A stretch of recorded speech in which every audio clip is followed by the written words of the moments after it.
Hello my dear student. आइए बच्चों, आज फिर हम लोग क्लास 12 फिजिक्स का वो सवाल करने वाले हैं। इस वीडियो में हम लोग चैप्टर 4 डिस्कस करेंगे। चैप्टर 4 का एमसीक्यू। चलिए देखते हैं क्वेश्चन क्या है। क्वेश्चन नंबर फर्स्ट है बच्चों, two charge particle traverse identical helical path in the completely opposite sense in the uniform magnetic field B is equal to B naught k. ठीक है बच्चों, ऑप्शन कुछ इस तरह से दिया हुआ है, तो इसके लिए पहले समझ लें कि हेलिकल का जो इसने कॉन्सेप्ट दिया है। ठीक है, एक सेकंड में यहाँ बता दूँ कि ट्रैवर्स ये आइडेंटिकल हेलिकल की जो बात किया है, तो इसमें क्या होता है बच्चों कि when charge and mass ratio of these two particle is same, एक तो चार्ज और मास का रेशियो सेम होगा और फिर चार्ज जो होगा वो अपोजिट नेचर का होगा, जो एक्सप्लेनेशन में भी देखिए यहाँ पे दे रखा है। यहाँ से यहाँ तक का आप ये एक्सप्लेनेशन देखें। ठीक है बच्चों, तो इसका मतलब ये हुआ कि जो रेशियो होगा वो सेम होगा। सिंपली यहाँ पे देख लें, कैलकुलेशन दिखा दे रहा हूँ कि चार्ज और मास का रेशियो होगा ये 1 के लिए, सेम होगा चार्ज और मास का रेशियो 2 के लिए। ठीक है बच्चों, बट अपोजिट नेचर का होगा, मतलब ये कि एक प्लस है तो दूसरा माइनस। तो जब इसे लेके आएंगे इधर तो पॉजिटिव हो जाएगा, यानी e/m 1 के लिए, और ये इधर आएगा प्लस e/m 2 के लिए। तो इधर बचेगा क्या, 0। तो ऑप्शन देखिए बच्चों, ऑप्शन डी है हमारा, है ना। उसके बाद चलिए क्वेश्चन नंबर 2 की तरफ चलते हैं। क्वेश्चन नंबर 2 कह रहा है BART-Savart law indicate that the moving electron velocity v produce a magnetic field b such that. देखिए b जो होता है ना, मैग्नेटिक फील्ड b, इस कंडीशन में याद रखिएगा कि ये वेलोसिटी के परपेंडिकुलर होगा, वेलोसिटी के परपेंडिकुलर होगा, यानी कि इसका जो ऑप्शन होगा बच्चों वो होगा ए। Option is a. ठीक है, अच्छा आगे देखते हैं बच्चों।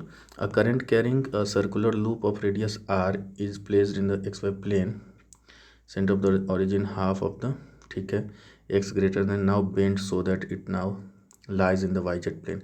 अगर उसे बेंड करते हैं तो ये चला जाता है वाई जेड प्लेन में। तो चलिए देखते हैं, इसका एक सिंपल सा कैलकुलेशन है जो इसने भी बहुत अच्छे से दिया है उस सवाल ने।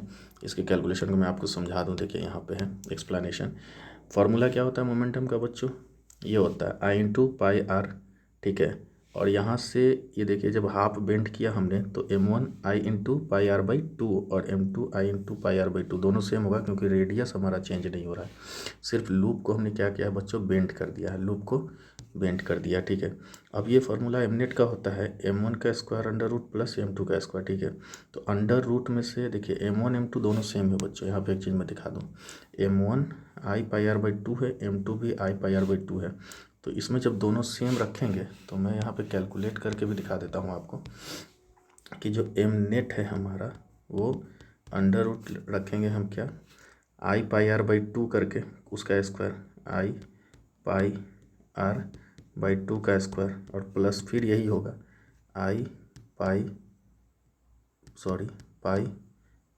πr/2 का स्क्वायर। तो ये दोनों क्या होगा, कॉमन हो जाएगा, इसके लिए 1 बचेगा, इसके 1 + 1 2 रूट में बचेगा, ये पूरा का पूरा बच्चों बाहर हो जाएगा, इसलिए ये √2 + I/πr² आया है। ठीक है बच्चों, अच्छा यहाँ पे एक चीज़ देखें, हम क्या यहाँ पे देख रहे हैं कि जो इसको √2 से डिवाइड हो जा रहा है, इसको यहाँ पे और समझ लें कि ये √2 कटा कैसे, डिवाइडेड में 2 था, मैं इसको समझा दूँ। तो 2 का मतलब होता है बच्चों √2 × √2, 2 √2 मल्टीप्लाई होकर 2 बनता है। तो एक √2 से एक √2 कटेगा, एक √2 बचेगा, यानी डिनोमिनेटर में √2 बचेगा। अब यहाँ से एक चीज़ समझने वाली बात है बच्चों कि अगर डिनोमिनेटर में कुछ भी आ रहा है, मतलब ये कि इसके बनिस्बत, है ना, ये सॉरी इसके बनिस्बत ये छोटा हो गया, क्योंकि ये √2 से डिवाइड होने के बाद तब इसके इक्वल आ रहा है। तो लिख रहा है ना कि m net is smaller than m, तो इससे क्या होगा कि डायमिनिश हो जाएगा। तो आंसर हमारा डी है। डी आंसर क्या कह रहा है देखते हैं ज़रा, सॉरी आंसर इज कहाँ गया, आंसर इज ए, है ना। ए क्या कह रहा है, the magnitude of magnetic momentum now diminishes. हाँ बिल्कुल डायमिनिश हो जाएगा, क्योंकि वो छोटा हो जा रहा है बच्चों। तो ये आंसर करेक्ट है, डायमिनिशेस।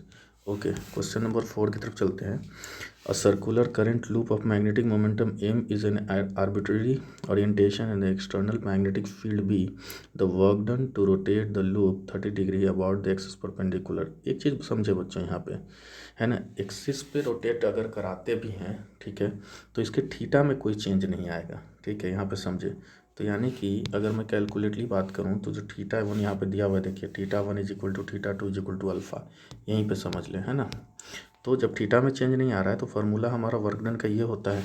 ठीक है, उसके हिसाब से अगर हम देखें बच्चों, इसके हिसाब से देखें तो θ1 और θ2 दोनों सेम है, तो cos theta minus cos theta cut के 0 होना है, तो ये टोटल कितना हो रहा है 0 हो रहा है, तो इसलिए आंसर 0 आएगा बच्चों। ठीक है, आगे चलिए क्वेश्चन नंबर 5 देखते हैं कि when a charge of 1 coulomb and velocity 1 metre per second, force दिया है 1 न्यूटन, तो मैग्नेटिक फील्ड 1 टेस्ला, टेस्ला होगा बच्चों, 1 टेस्ला याद रखिएगा। ऑप्शन कौन सा है, इसलिए 1 then magnetic field is 1 tesla. एक मिनट बच्चों देख लेते हैं, ये 1 गॉस नहीं 1 टेस्ला होगा, ये ऑप्शन ए कुछ ऐसा दिया हुआ है, आप एक बार इसे कंफर्म कर लें, मैं एक बार और इसे चेक कर लेता हूँ, देख लेता हूँ कि F=Q B sin थीटा होता है, और हमारा 1 न्यूटन दिया हुआ है, V 1 मीटर और Q 1 कूलम, तो ये सब 1 हो गया, ठीक है, और बाकी कूलम, ठीक, गॉस नहीं 1 टेस्ला, यहाँ पे देखिए 1 टेस्ला है भी, ये हमारा ऑप्शन बी है, ये गलती से ए इन्होंने दिया हुआ है। चलिए आगे बढ़ते हैं बच्चों, क्वेश्चन नंबर 6 है कि an electron is projected with the uniform velocity along the axis of current carrying long solenoid with the following is true, which of the following is true. चलिए इसका एक्सप्लेनेशन में समझा दूँ डायरेक्टली, ठीक है। Explanation क्या कहता है कि देखिए फोर्स जो सोलिनॉइड जो होता है ना, सोलिनॉइड के अंदर में मैग्नेटिक फील्ड है जो वो वेलोसिटी के पैरेलल होगा, मैग्नेटिक फील्ड क्या होगा, वेलोसिटी के पैरेलल होगा, ठीक है। तो मतलब क्या हुआ, theta is equal to 0, theta is equal to 0 degree, ठीक है बच्चों। अब theta is equal to 0 degree, तो ये फोर्स का हमारा फार्मूला है, यानी साइन 0 इज इक्वल टू 0, तो पूरा फोर्स 0 हो जा रहा है। जब बच्चों फोर्स 0 हो रहा है, कोई ऑब्जेक्ट मूव कर रहा है, इस पर एक्सटर्नल फोर्स लग नहीं रहा है, तो वेलोसिटी हमारा होगा कांस्टेंट, ठीक है बच्चों, वेलोसिटी कांस्टेंट होगा। मतलब ये ऑप्शन देख लेते हैं कितना नंबर था, 6 नंबर, इसमें मूव विथ यूनिफॉर्म वेलोसिटी, हाँ बिल्कुल यही यूनिफॉर्म वेलोसिटी, यानी ऑप्शन डी होगा बच्चों, देख लेते हैं ऑप्शन डी, यहाँ पे है आपका ऑप्शन डी करेक्ट, ठीक है। ओके आगे बढ़ते हैं, क्वेश्चन नंबर 7 कह रहा है बच्चों, क्वेश्चन नंबर 7 है आपका कि when a charged particle moves through a magnetic field perpendicular to its direction, जब चार्ज पार्टिकल किसी फील्ड के परपेंडिकुलर कह रहा है कि when a charge particle moves through a magnetic field perpendicular to its direction, देखिए charge moves in magnetic field it will be circular, अगर magnetic field में चार्ज मूव कर रहा है तो वो सर्कुलर मूव करेगा, इस तरीके से सर्कुलर मूव करेगा, और जब सर्कुलर मूव करेगा तो जो वेलोसिटी है वो अपना डायरेक्शन तो जगह जगह चेंज करेगा, ठीक है बच्चों, लेकिन मैग्नीट्यूड चेंज नहीं करेगा, और जब मैग्नीट्यूड और वेलोसिटी चेंज नहीं होगा तो काइनेटिक एनर्जी हमारा चेंज नहीं होगा, यानी कि काइनेटिक एनर्जी रिमेन कांस्टेंट, तो आंसर कितना होगा, बी होगा बच्चों, ठीक है। आगे चलते हैं, क्वेश्चन नंबर 8 कह रहा है a length L of wire carrying a steady current I is bent first to form a circular plane coil in one turn. A current I flowing through it produces the magnetic field B, the center of the coil. The same length of now bend more sharply to form a double loop of smaller radius. The magnetic field at a centre cause by the same current is, देखिए magnetic field क्या होता है, जैसे इसके लिए ये formula जहाँ पे यूज़ है बिल्कुल सटीक है कि B2 जो होगा n² इंटू B1 होगा, ठीक है, और n is equal to number of turn, देखिए यहाँ पे क्या कह रहा है, n डबल कर दिया, लूप जो है यहाँ पे डबल कर दिया है, तो अगर डबल कर दिया है तो n इज इक्वल टू 2 जैसे ही रखेंगे बच्चों, तो यहाँ पे देखिए 2 का स्क्वायर हमें रखना पड़ेगा, n² मतलब 2 का स्क्वायर, तो 2 का स्क्वायर 4 हो जाएगा, तो ये 4 टाइम बी होगा, यानी आंसर सी होगा, 4 टाइम बी, ठीक है बच्चों। अच्छा आगे चलते हैं, 9 number, straight conductor carrying current from south to north, point P and Q lie in the same east and west, it at the same distance, the magnetic field at P equal to the magnetic field at Q, simple सी बात है, same distance पे है। देखिए B जो होता है आई के प्रोपोर्शनल होता है करंट के, और इन्वर्सली प्रोपोर्शनल टू रेडियस, लेकिन if I and R remain constant, I भी कांस्टेंट है, रेडियस भी कांस्टेंट है, then magnetic field at P is equal to magnetic field at Q, यानी इक्वल होगा आपका फील्ड क्यू पे, ठीक है बच्चों। आगे चलते हैं क्वेश्चन नंबर 10 की तरफ, क्वेश्चन नंबर 10 कह रहा है कि magnetic field due to state solenoid any point B is equal to mu naught N I, magnetic field at the end of the solenoid is, एक बार समझिए, magnetic field at the end of a current carrying solenoid is half of the magnetic field inside it होता है, ठीक है बच्चों, half होता है उसका, ठीक है, यहाँ पे इन्होंने लिख भी रखा है, देखिए हाफ होता है, यानी आंसर कौन सा होगा,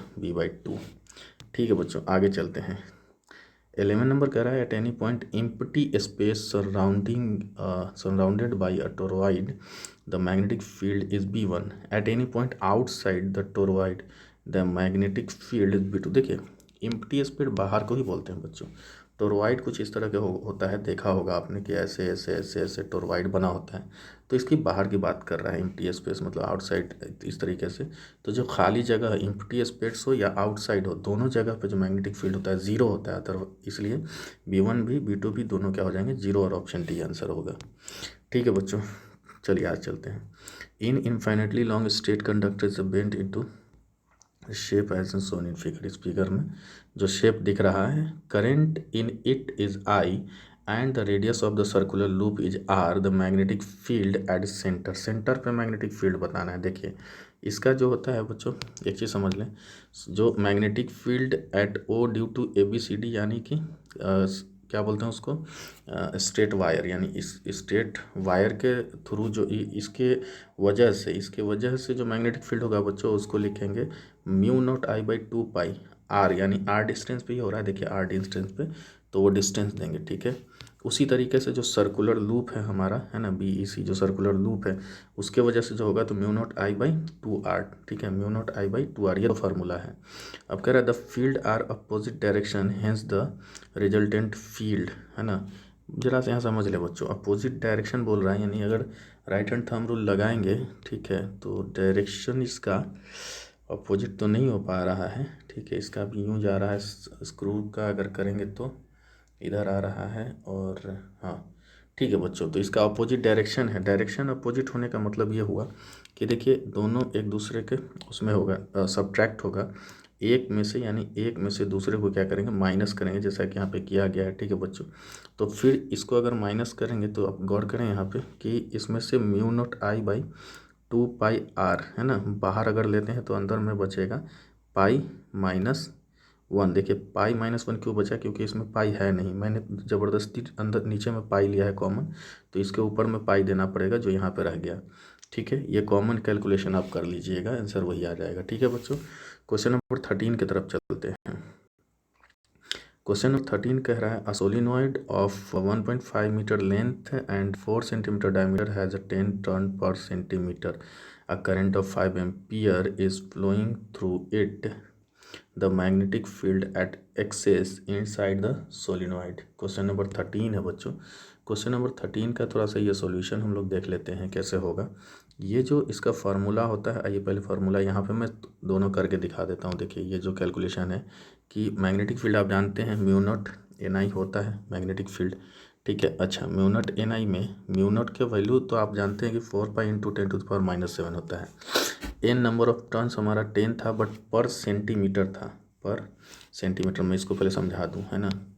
n नंबर ऑफ टर्न जो था ये 10 पर सेंटीमीटर, तो इसको पर मीटर में चेंज करेंगे बच्चों, तो 10/1/100 हो जाएगा पर मीटर, यानी कि 100 मल्टीप्लाई होगा तो 1000 पर मीटर होगा बच्चों। ठीक है, तो 1000 पर मीटर यानी 10 × 10², यहाँ पे देखिए किया हुआ है इन्होंने, 10 × 10² यहाँ पे किया हुआ। अब देखिए बच्चों यहाँ पे 4π × 10⁻⁷, तो ये 5 को इसमें मल्टीप्लाई करो तो 20, तो ये होगा 20π। ठीक है, इंटू 10⁻⁷, थोड़ा सा मैं कैलकुलेट कर देता हूँ, इंटू 10, एक 10 यहाँ और 2 10 यहाँ, यानी 10⁻³ कितना 3, तो 3 से -7 यानी -4 बचा बच्चों।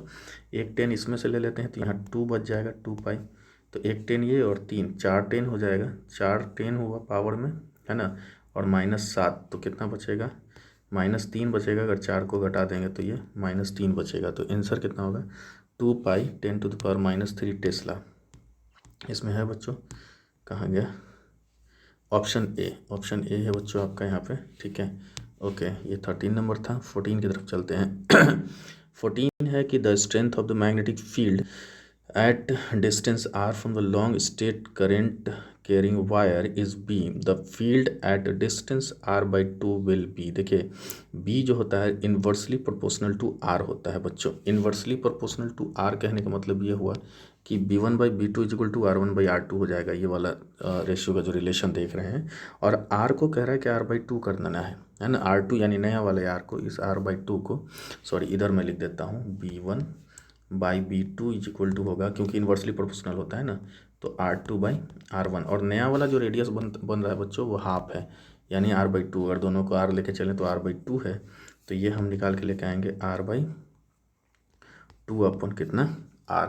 अब R से R कट जाएगा और ये नीचे बचा 1/2, यानी कि देखिए B2 जो होगा 2B1 होगा। कैसे, ये 1/2 बचा ना, नीचे 1/2, R से R कट गया, 2 नीचे चला जाएगा, और ये 2 सीधा इसमें जाके क्या हो जाएगा बच्चों, मल्टीप्लाई, क्रॉस मल्टीप्लिकेशन, तो आएगा B1/B2 is equal to 2B1, है ना बच्चों।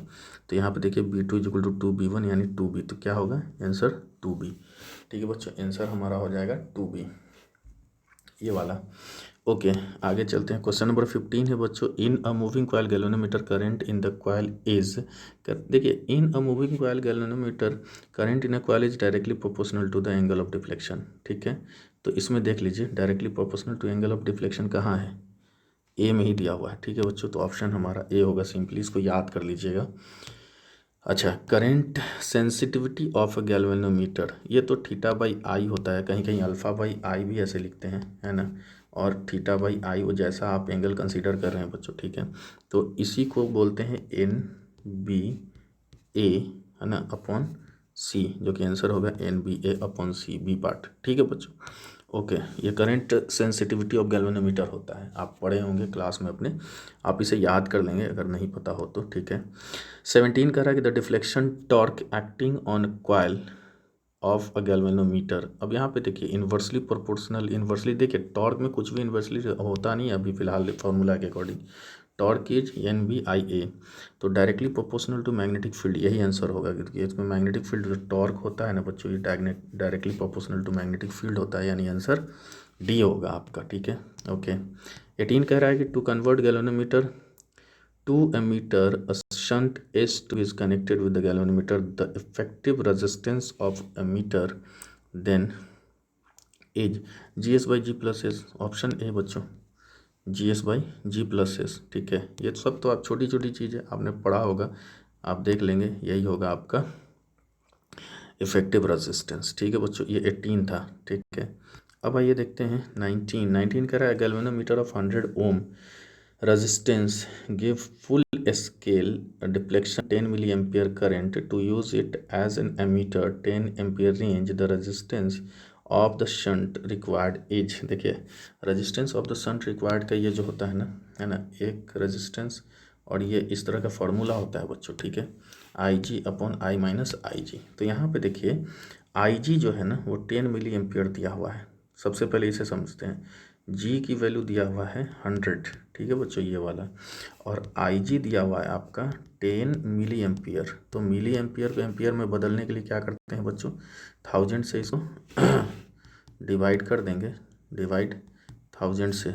ठीक है, तो ये हो जाएगा 0.01 एम्पियर, 0.01 एम्पियर। तो यहाँ से एक चीज़ समझें ज़रा कि जब यहाँ वैल्यू रखेंगे 100 जी का, Ig का 0.01, और I जो है बच्चों ये 10 है, एम्पियर का जो रेंज है ना, 10 माइनस 0.01। तो इन सब को आप गौर से देखेंगे, है ना, तो ये 100 से इसको मल्टीप्लाई करेंगे, पॉइंट ख़त्म, तो 1 बचेगा ऊपर में, और नीचे में कितना आ रहा है बच्चों, 10 में से माइनस है 0.01, तो इन सब को कैलकुलेट करिएगा आपका, तो 0.1 ओम आंसर आएगा। तो 0.1 ओम ये पार्ट बी होगा। ठीक है बच्चों, 1920 देख लेते हैं। 20 कह रहा है कि an ammeter gives full scale deflection when current of 1 ampere is passed in it converted into 100 ampere range ammeter, what will be the ratio of the shunt resistor and its resistance.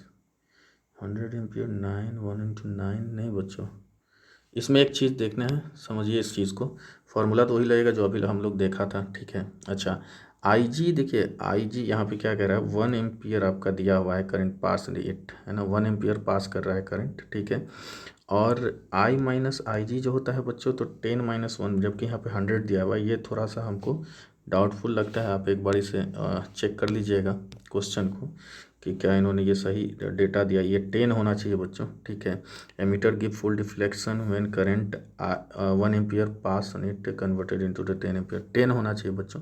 ये current Ig की value 1 दिया हुआ है, 10 minus 1 अगर करेंगे तो 1:9 आपका ratio आएगा।